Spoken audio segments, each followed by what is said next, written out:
The news begins with South African President Cyril Ramaphosa urging United Nations to put the issue of reparations for victims of the slave trade on its agenda.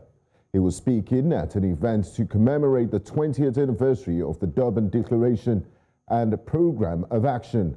The declaration came about following the World Conference Against Racism, Racial Discrimination, Xenophobia and Related Intolerance hosted in 2001. In marking the day, Ramaphosa says millions of descendants of Africans were sold into slavery remain trapped in lives of underdevelopment, disadvantage, discrimination and poverty. He adds that in the same way the world stands united to combat the COVID-19 pandemic, it should recommit itself to the implementation of the Durban outcomes. It is 20 years since the world adopted the Durban Declaration and Programme of Action. And it is 25 years since the people of South Africa adopted a democratic constitution. In that constitution, we affirmed that as South Africans, we are called upon to build a society based on social justice and fundamental human rights, with a view to correcting the injustices of our past. These words ring true for all the injustices that have been committed against many peoples around the world. Slavery was one of the darkest periods in the history of humankind and a crime of unparalleled barbarity. Its legacy persists in the Americas, in the Caribbean, in Europe, the Middle East, and in Africa itself. Millions of descendants of Africans who were sold into slavery remain trapped in lives of underdevelopment, disadvantage, discrimination, and poverty. South Africa calls on the United Nations to put the issue of reparations for victims of the slave trade on its agenda. We support the adoption of special measures, including affirmative action and targeted financial assistance as restitution to communities whose ancestors were sold into slavery. Now, join us live this evening from South Africa to unpack this issue is Professor Dirk Coetzee. Good evening, Professor. Thank you very much for joining us at NC Continental Prime. Good evening. Thank you very much. Now, Professor Coetzee, what do you make of the President's call for reparations at the United Nations? Well, I think in the first instance, it refers to the 20th year's anniversary of the United Nations World Conference that took place in Durban 20 years ago on racism and xenophobia and other forms of intolerances. So I think what he wanted to do is to say, well, this is not only an anniversary, but it is also something that we have to go back to the agenda and the matters that were discussed at that time. It should not be seen as a once-off event, as a historical event, and that's the end of the story. So I think from that point of view, he wanted to address the issues that conference highlighted.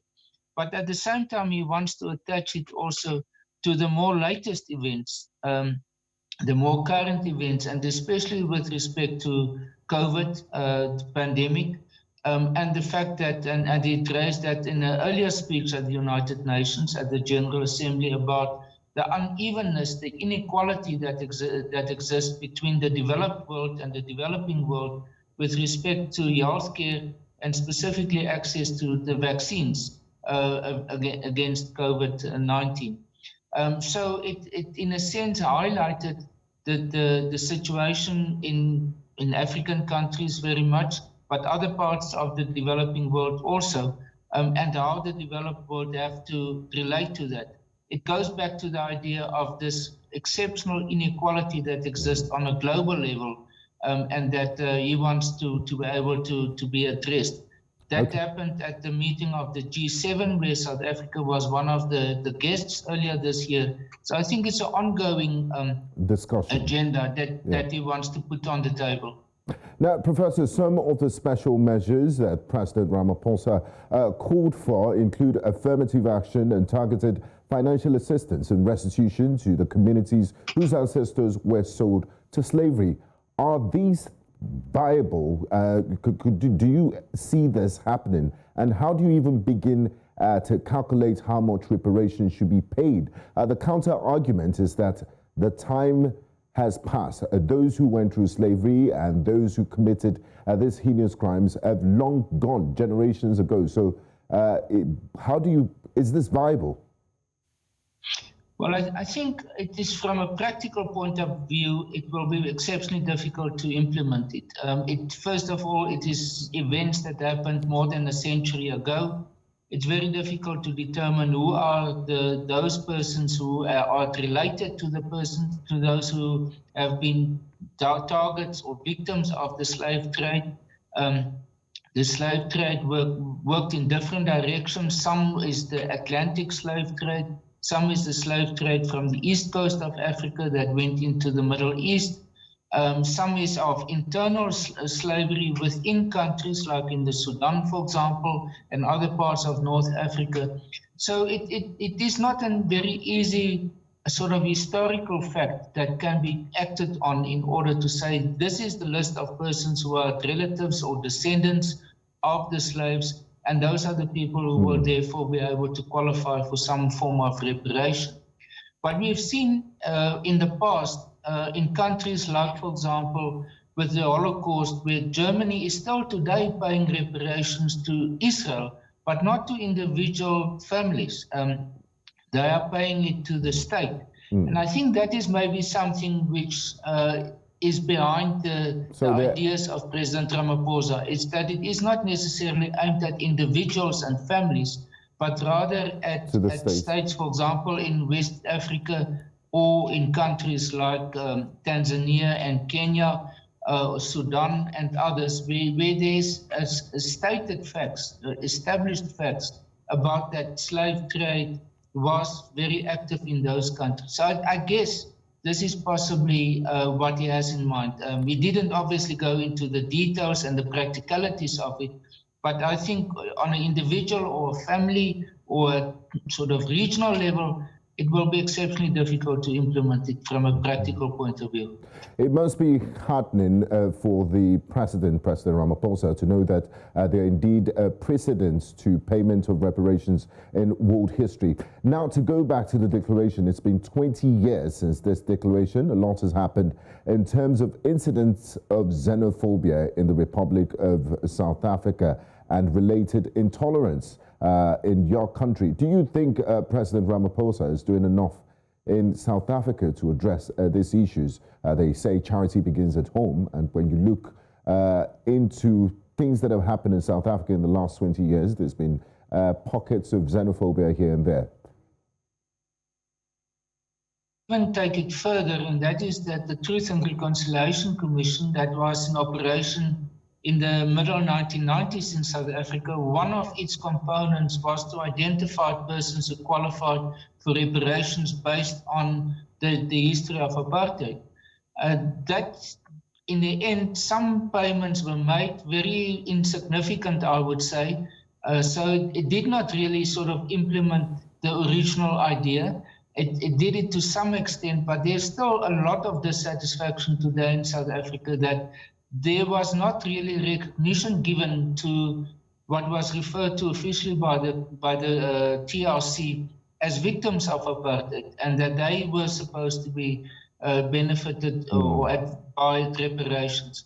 I think when it comes to violences like xenophobic violence in South Africa, nothing at all. There's no discussion, there's no sort of debate, public debate about that, about any form of reparation or of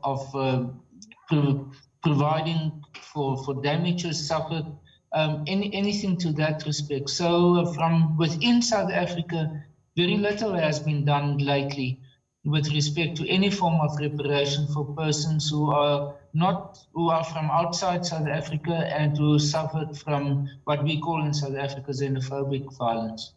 Now, finally, before I let you go, Professor Kotze, what else, in your opinion, can be done to acknowledge victims of slavery rather than, you know, those tokenistic commemorations we have every other year?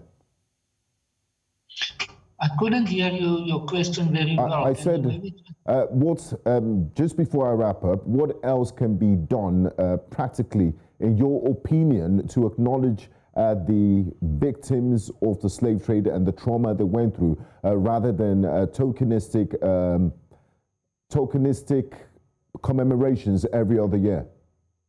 Yes. Well, I think this is something which requires obviously a debate or discussion between those who suffered from slavery and those who benefited from slavery. And that is many countries of the world, from the US right through to European countries to the Middle East. Therefore, and the reason why I mentioned this, because the way in which it affected different countries and those where the slaves originate from, and that is West Africa, East Africa, Central Africa, Madagascar, and even in the case of South Africa, and that is the irony of this, is that South Africa is a country that imported slaves to South Africa during the colonial period. So you can say it was during the Dutch period, to some extent still the British period, but South Africa is in a very sort of dualistic situation where it's not that it exported slaves, but actually imported slaves.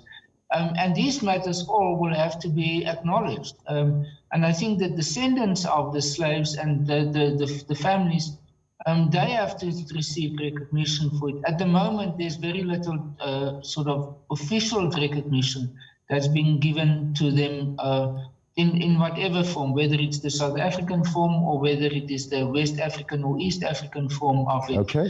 We have seen it, what happened, the situation in Senegal, for example. We've seen the same on Zanzibar, where there's some memorialization of it. But so it is at the symbolic level or historical level, the legacy, the historical level, legacy of it, but it doesn't go further than that at the moment. So I think that is something where the debate, the global debate should proceed from, is start using this as a point of departure and then say what extra is required, because we've seen, for example, in the case of Germany, where they apologized to Namibia for the genocide that happened there. Okay. Thank you very much. This is a good point to leave it, Professor Dirk Kotze. It's been an absolute pleasure talking to you. We do appreciate your insights on the subject. Thank you very much.